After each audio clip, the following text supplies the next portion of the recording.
বিএনপির কেন্দ্রীয় সহ গণশিক্ষা বিষয়ক সম্পাদক আনিসুর রহমান তালুকদার খোকন বলেছেন, বিএনপির ভারপ্রাপ্ত চেয়ারম্যান তারেক রহমানের নির্দেশে বর্তমান যে বাংলাদেশ নতুন স্বাধীনতা, সেই স্বাধীনতায় মুসলিম, হিন্দু, বৌদ্ধ, খ্রিস্টান কোনো ভেদাভেদ এবং বৈষম্য চায় না।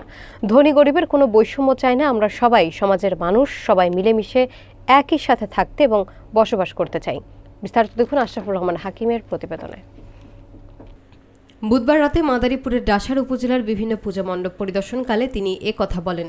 খোকন তালুকদার আরও বলেন, বর্তমান সময়ে যে স্বাধীনতা, যে গণতন্ত্র আমরা ফিরে পেয়েছি, সেই স্বাধীনতা ও গণতন্ত্র আমরা ধরে রাখব এবং এই গণতন্ত্রের স্বাদ বাংলাদেশের প্রতিটি মানুষ যেন ভোগ করতে পারে সেটা আমরা নিশ্চিত করব। আগামী দিনে যে নির্বাচন আসবে, সেই নির্বাচনে মানুষের পাশে থেকে মানুষের ভালোবাসা এবং দয়ায় আপনারা যদি ধানের শীষে ভোট দেন, তাহলেই আমরা নির্বাচিত হতে পারব।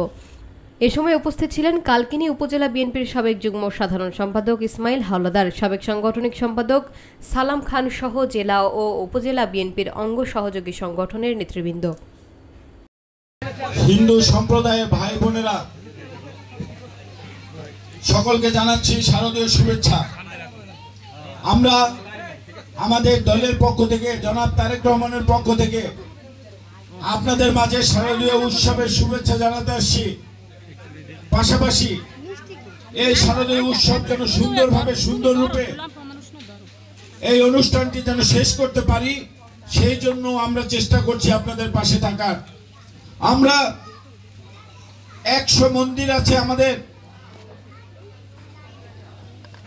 সব জায়গায় আমরা দেখা করার চেষ্টা করছি।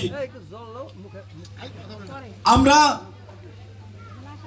আপনাদের পাশে থাকার চেষ্টা করছি। আপনারা কীর্তনের কথা বলছেন, মন্দিরের উন্নয়নের কথা বলছেন, আমরা শুধু বক্তব্য করার জন্যই করছি না।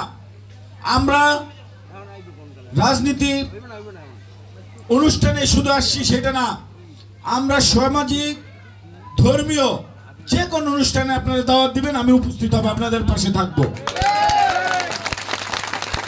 আপনাদের পাশে থাকতে পারলেই তখন এই উন্নয়নের ছোঁয়া এখানে লাগবে।